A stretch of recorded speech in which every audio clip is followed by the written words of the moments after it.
બ્રહ્મા અને હરિહરના અવતાર, શરણાગતના તારણહાર, દત્ત દિગંબર ભગવાન દત્તાત્રેય. નામ માત્રથી મનમાં શાંતિનો આનંદ છવાઈ જાય.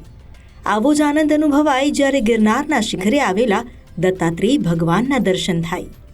ગિરનાર પર્વતની 5મી ટૂંક ગણાય છે ગુરુ દત્તાત્રેયનું સ્થાન, જ્યાં દર્શન થાય છે ગુરુ દત્તાત્રેયના પગલાંના. ભગવાન દત્તાત્રેયની ભૂમિ ગણાય છે ગિરનાર. તેમનું અક્ષય નિવાસસ્થાન કહેવાય છે ગુરુ શિખર અને દત્તાત્રેય ધૂણી. આ સ્થાને દત્તાત્રેય ભગવાનની હયાતીનો અહેસાસ થાય છે. ગુરુદેવ દત્તની શરણમાં જાઓ ત્યારે માર્ગમાં કમંડળ કુંડ જવા માટે ફાંટો પડે છે. કમંડળ કુંડનું સ્થાન એ ભગવાન દત્તાત્રેયના ચમત્કારનો પુરાવો માનવામાં આવે છે, જ્યાં સદીઓથી અન્નક્ષેત્ર ચાલે છે. ગુરુદેવ દત્ત મહારાજના દર્શને આવતા દર્શનાર્થીઓ અહીં પ્રસાદી લઈને જ જાય છે.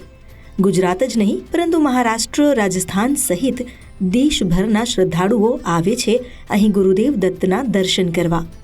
દુર્ગમ રસ્તા પરથી પસાર થઈ જ્યારે ભગવાન દત્તાત્રેયના દ્વારે પહોંચો ત્યારે આંખો પરથી માયાના પડદા ખસી જાય છે. અવધૂતિ આનંદના પ્રણેતાનું આ સ્થાન બધાને સંસારની માયાથી મુક્ત કરી નિજાનંદનો પ્રસાદ આપે છે.